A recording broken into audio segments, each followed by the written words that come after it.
అందరికీ నమస్కారం. ఇవాళ మనతో పాటు ఐకాన్ ఆస్ట్రాలజర్ గట్టుపల్లి సురేష్ బాబు గారు ఉన్నారు. గురుగారితో మాట్లాడదాం. గురుగారు నమస్కారం. జై శ్రీమన్నారాయణ. గురుగారు, మహాకుంభమేళ 12 సంవత్సరాలకు ఒకసారి జరుగుతూ ఉంటుంది. ఎంతో అట్టహాసంగా జరుగుతూ ఉంటుంది. కొన్ని కోట్ల మంది అక్కడికి వచ్చి స్నానం చేస్తూ ఉంటారు. కుంభమేళ అనగానే రాజస్నానం గురించి మాట్లాడుకుంటూ ఉంటారు. మరి ఏంటి అసలు ఈ రాజస్నానం? ఈ రాజస్నానం అనేది ఏ రోజు చేయాలి, ఎప్పుడు చేయాలి? అలాగే కొంతమంది చాలామంది అక్కడికి అఘోరాలు వస్తూ ఉంటారు ప్రత్యేకంగా ఆ సమయంలో. ఎక్కడ లేని అఘోరాలు అందరూ మరి ఆ సమయంలోనే ఎందుకు వస్తూ ఉంటారు? మరి దీని ప్రత్యేకత ఏంటి మాకు వివరించండి. ముందుగా కుంభమేళ శుభాకాంక్షలు. ఎందుకు కుంభమేళ శుభాకాంక్షలు చెప్తున్నానంటే, నేను లాస్ట్ కుంభమేళ ఉంది కదా, కుంభమేళ ఉన్నప్పుడు నేను ఒక గురువు గారి దగ్గర నేను ఒక శిష్యరికం తీసుకొని నాకు సంబంధించినటువంటి ఒకటి ఏదైతే ఉందో అది నేర్చుకుంటున్నాను అనమాట. ఒక విద్యను నేర్చుకుంటున్నాను.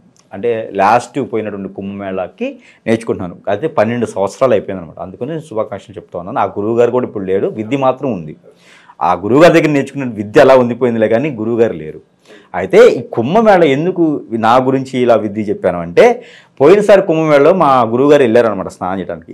ఈ సంవత్సరం అందరూ ఆ విద్య నేర్చుకున్న అందరూ వెళ్ళాలని చెప్పినారు. కాకపోతే అవసరం లేదు మనకి, కానీ అలా ఉందన్నమాట అది. అయితే కుంభమేళ ప్రత్యేకత అనేది ఉంటుంది. 12 సంవత్సరాలకు ఒకసారి వచ్చేది కుంభమేళ.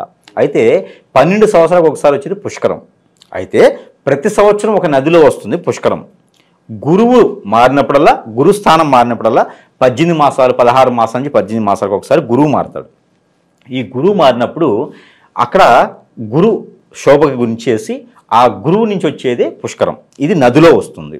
అలానే త్రివేణి సంగమం అంటది. ఇది త్రివేణి సంగమం వచ్చేసి మనకి రాజస్థాన్, తర్వాత హర్యానా, అలానే మనకి కాశీ, బుద్ధగయ, ఇలాంటి వాటిలో త్రివేణి సంగమాలు ఉంటాయి. వీటిల్లో వచ్చేసి సరస్వతి నది, గంగా నది, యమునా నది, ఇట్లా త్రివేణి సంగమం ఉంటుంది. వీటిల్లో వచ్చేసి కుంభమేళ అంటారు. అష్టదేవతలు అక్కడ ఏర్పడేసి 12 సంవత్సరాలకు ఒకసారి ఎందుకు అని అడిగారు కదా. ఈ గురువు ఏదైతే ఉందో 12 సంవత్సరాలకు ఒకసారి గురువు స్థానం ఏదైతే ఉంటుందో, గురువు మారుతూ 12 సంవత్సరాలకు ఒకసారి ఆ స్థానంలోకి వస్తాడు. వచ్చినప్పుడు 12 సంవత్సరాలకు ఒకసారి ఒక్క రోజు అన్నట్టు. దేవతలకు ఎవరికైనా 12 సంవత్సరాలకు ఒకసారి ఒక్క రోజు అన్నట్టు వాళ్ళకి. ఆ 12 సంవత్సరాలకు ఒకసారి వాళ్ళు వచ్చేసి ఇక్కడ త్రినది సంగమంలో స్నానం ఆచరిస్తారు. ఈ స్నానం ఆచరించేప్పుడు రాజస్థానం అంటారన్నమాట. వాళ్ళు స్నానం ఆచరించినటువంటి నీళ్లు పుణ్య పవిత్రమైనవి. మనకి అమృతం అంటే విన్నారు కానీ చదివారా, చూసారా? అమృతం అంటే మీరు తాగారా? ఎవరు తెలియదు. అమృతం అంటే మనకు అమ్మేటువంటి పానీయాలు కాదు. అమృతం అనేది అది చావు లేనటువంటి ఒక ప్రక్రియ.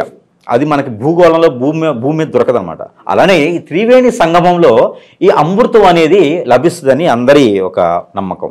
అయితే మీరు అడిగారు అఘోరాలు కూడా స్నానం చేస్తారో అని. వీళ్ళు అఘోరాలు స్నానం ఆచరించడానికి ఏంటంటే, వాళ్ళు అఘోరాసులో ఉండేసి ఆ కాలభైరవుడికి, ఆ లలితామ్మ వారికి, వాళ్ళకి పూజలు చేస్తూ ఉంటారు. ఈ పూజలు చేస్తూ ఉంటే ఆ పూజల్లో విద్య అంతా కూడా వాళ్ళకి ఆ వశం కావాలి. వశం కావాలని చెప్పేసి ఈ కుంభమేళ అనేది వాళ్ళకి ముక్కోటి దేవతలందరూ కూడా ఆ కుంభమేళలో స్నానం ఆచరించారు కాబట్టి ప్రతి ఒక్క కోరికలు ఆ కుంభమేళలో తీరుస్తారని నమ్మకం. ఏదైతే మనకి బ్రాహ్మీ ముహూర్తం అని ఒకటి ఉంటుంది. ఈ బ్రాహ్మీ ముహూర్తంలో స్నానం చేస్తే మంచి జరుగుతుంది అంటారు. అలానే ముక్కోటి దేవతలు కూడా ఆ కుంభమేళలో, అంటే ఇప్పుడు మనకి గురువు మారటం వల్ల కుంభమేళ వస్తుంది. ఆ కుంభమేళలో కనుక స్నానం ఆచరించినట్లయితే ఈ ముక్కోటి దేవతలు ఎవరైతే ఉన్నారో స్నానం ఆచరించేస్తున్నారు కాబట్టి అందులో మానవాళిగా ఈ అఘోరాస్ అయినా మానవాళ్లే కదా. ఎవరైతే విద్యలు నేర్చుకునే వాళ్ళు కావచ్చు, వీళ్ళలో ఉన్నటువంటి పాప క్రియలు, మనం చీమని చంపినా కూడా పాపమే అంటారు. అలానే మనలో ఉన్నటువంటి పాపక్రియలు, మన పెద్దలకి ఎవరికైనా చేయలేని పక్షాన, ఏమైనా మర్చిపోయి ఉన్నా, ఇవన్నీ కుదరని పక్షాన, ఇప్పుడున్న బిజీ లైఫ్కి ఇవన్నీ ఉండటం వలన ఈ కుంభమేళలో స్నానం ఆచరించినట్లయితే ఆ పాపాలన్నీ పటాపంచలవుతాయి అనే ఒక నమ్మకం. నమ్మకమే కాకుండా ఆచరిస్తే అవుతుంది. అలానే కొంతమందికి అయితే ఆ వైబ్రేషన్స్ తెలుస్తూ ఉంటాయి అన్నమాట. ఈసారి ఎప్పుడు వచ్చింది గురుగారు కుంభమేళ? అలాగే దీని డ్యూరేషన్ ఎంతో కాలం ఉంటుంది? పర్టికులర్ సమయంలోనే స్నానం ఆచరించాలని ఏమైనా ఉంటుందా? ఖచ్చితంగా. అయితే ఈ రాజస్థానం అని ఒకటి ఉంటుంది. ఈ రాజస్థానానికి కొన్ని నక్షత్రాలు, కొన్ని తిథులు, కొన్ని సమయాలు అయితే ఉన్నాయి. ఆ సమయాల్లో ఆచరించినట్టయితే బాగుంటుంది. ఈ రాజస్థానం ఏంటి అని అడగొచ్చు. ఈ రాజస్థానం అంటే ఆ దేవతలు ఏదైతే గడియలులో స్నానం ఆచరిస్తారో ఆ సమయాల్లో గనక ఈ మానవాళి అఘోరాసు ఎవరైతే ఉన్నారో వీళ్ళు ఆ రోజున ఆ సమయంలో స్నానం ఆచరించినట్టయితే వీళ్ళు నిజంగా జెన్యూన్గా ఉన్నటువంటి కోరికలన్నీ తీరతాయి. అఘోరాస్ రావడానికి కారణం ఏంటంటే వాళ్ళు ఎన్నో రకాలైనటువంటి హోమాలు, పూజలు, ఎన్నో రకాల జపాలు చేసి ఎన్నో శక్తుల్ని వాళ్ళు వశపరుచుకుంటారు. అవన్నీ కూడా వాళ్ళ ఒంటి మీద ఆ శక్తులు ఉండాలి అని చెప్పి వాళ్ళ స్నానం ఆచరిస్తారు. అందుకు అఘోరాస్ వస్తారు అక్కడికి. వేరే రకంగా అయితే ఏం కాదు. అఘోరాస్ రావడానికి ఏంటంటే వాళ్ళ శక్తులకి ఏమి ఆటంకం లేకుండా ఉండేందుకు అక్కడ స్నానం ఆచరిస్తారు. అందులో కుంభమేళ రోజు ఆచరించడానికి ప్రతిఫలం ఏంటంటే ఆ ముక్కోటి దేవతలు వస్తారు కాబట్టి. అదే దీనికి సమయం ఉంది. దీనికి మనకి జనవరి 2025 సంవత్సరం 13వ తారీఖు పౌర్ణమితో మనకి మొదలవుతుంది కుంభమేళ. అయితే ఫిబ్రవరి 26వ తారీఖు వరకు ఈ కుంభమేళ వెళ్తూ ఉందన్నమాట. దాదాపుగా 45 రోజులు సమయం ఈ కుంభమేళ ఉంటుందన్నమాట. 40 రోజుల నుంచి 45 రోజులు కుంభమేళ నడుస్తుంది. ఈ కుంభమేళ తర్వాత కూడా అంత కుంభమేళని, అనంత కుంభమేళని, మళ్ళీ ఇలాగా దశ అని ఇలా చాలా ఉంటాయి. మళ్ళీ అది 3 నెలలకు ఒకసారి, 6 నెలలకు ఒకసారి, సంవత్సరం మొత్తం కూడా ఈ కుంభమేళకు సంబంధించి చేస్తూ ఉంటారు. అది తర్వాత అన్నమాట. ఈ కుంభమేళ సమయాలు అయితే మనకి జనవరి 13వ తారీఖు పౌర్ణమితో మొదలయ్యేసి ఫిబ్రవరి 26వ తారీఖు అమావాస్యతో అంటే ఆ రోజు శివరాత్రి వస్తుంది అనమాట. ఆ శివరాత్రితో కొంతమేర అవుతుంది, మహాశివరాత్రితో వెళ్ళిపోతుంది. అయితే ఈ రాజస్నానానికి సమయాలు జనవరి 13వ తారీఖున 2025 సంవత్సరం 1 ఆ రోజున సమయం అయితే ఉదయాన్నే 4 గంటలకు మొదలయ్యేసి 6 గంటల సమయం వరకు కూడా ఉంటుంది. తదుపరి 14వ తారీఖు, ఈ 14వ తారీఖు కూడా రాజస్థానం అనేది ఉంటుంది. ఇక్కడ కూడా సమయం 4 గంటల నుంచి 6 గంటల వరకు ఉంటుంది. తదుపరి 29 జనవరి 2025 సంవత్సరం ఈ రోజు కూడా 5 గంటల 20 నిమిషాల నుంచి 6 గంటల సమయం వరకు ఉంటుంది. ఎందుకంటే ఇక్కడ డేట్లు, నక్షత్రాలు, ఆ రోజు ఉన్నటువంటి తిథులు అవన్నీ కూడా గమనించేసి ఈ టైము ఎందుకు టైము చెప్తున్నాను అంటే ఆ సమయంలో అయితే మరీ మంచిది. లగ్నాలు, ఆ సమయంలో ఏమవుతుందంటే లగ్నాలు ఉంటాయి. ఇప్పుడు అంత ఉదయాన్నే ఈ లగ్నంలో చేస్తాం వల్ల బ్రాహ్మీ ముహూర్తం ఏదైతే అంటామో ఆ లగ్నాలు కూడా పరిగణిస్తాం వల్ల ఆ అమ్మవారు కానీ అయ్యవారు కానీ ముక్కోటి దేవతల సాక్షిగా ఇవన్నీ కూడా వాళ్ళు ఆచరించిన దానికి ప్రతిఫలం ఉంటుంది కాబట్టి ఈ మేర చేసుకోవాలి. తదుపరి 3వ తారీఖు ఫిబ్రవరి 3వ తారీఖు 2025 సంవత్సరంలో ఇప్పుడైతే 3 గంటల 20 నిమిషాల నుంచి కూడా 7 గంటల వరకు కూడా స్నానం ఆచరించవచ్చు. ఇది మంచి సమయం అని చెప్పొచ్చు. తదుపరి 12వ తారీఖు ఫిబ్రవరి 2025 ఇది 5వది అనమాట. ఇది 5వసారి వచ్చిన 5వ సమయం అనమాట. ఇది వచ్చేసి 6 గంటల నుంచి 7 గంటల వరకు కూడా స్నానం ఆచరించవచ్చు. ఇది మంచి లగ్నం అని చెప్పొచ్చు. అలానే మనకి 26వ తారీఖు, 26వ తారీఖు 2వ మాసం అంటే ఫిబ్రవరి 26వ తారీఖు 2025 ఈ సంవత్సరంలో ఈ 2025 ఫిబ్రవరి 26వ తారీఖుతో కుంభమేళ అంతమవుతుంది, అంటే అక్కడతో ముగుస్తుంది. కావున ఈ రోజంతా కూడా స్నానం చేయొచ్చు. దీనికి ఒక సమయం అనేది లేకుండా రోజంతా కూడా స్నానం ఆచరించవచ్చు. ఈ అఘోరాస్ కానివ్వండి వీళ్ళంతా కూడా ముందుగానే చేసి వెళ్ళిపోతారు కాబట్టి తర్వాత ఎవరైనా భక్తులు ఉంటే కూడా ఈ రోజులల్లా స్నానం ఆచరించవచ్చు. గురుగారు, ఎవరైతే అక్కడికి వెళ్ళి స్నానం చేయడానికి వీలు కాదో మరి ఆ పుణ్యం దక్కాలంటే మరి ఏంటి అంటారు పరిష్కార మార్గం? ఖచ్చితంగా ఎవరైతే ఈ పుణ్య నదులకు వెళ్ళాలో, ఈ త్రివేణి సంగమం వెళ్ళాలో, లేకపోతే ఇక్కడే స్నానం చేయాలా, గంగా యమున సరస్వతి దగ్గరే స్నానం చేయాలా అనేది అయితే ఏం లేదు.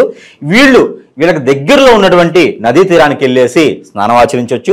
ఈ స్నానం అంతా కూడా ఒకటి గుర్తుపెట్టుకోవాలి అందరూ కూడా, ఈ స్నానం అంతా కూడా ఈ ద్వాదశ రాశుల వాళ్ళు కానీ మానవాళి ఎవరైతే ఆచరిస్తారో వీళ్ళందరూ కూడా ఒకటే గుర్తుపెట్టుకోవాల్సింది ఏంటంటే మనకున్నటువంటి కర్మలు, క్రియలు, పాపాలు పోయేందుకు, వదులుచుకునేందుకు మాత్రమే ఉంటుంది. కానీ ఏదో అదృష్టం కలిసి వస్తుంది, నాకు కోట్ల రూపాయలు వస్తాయి అని కాదు.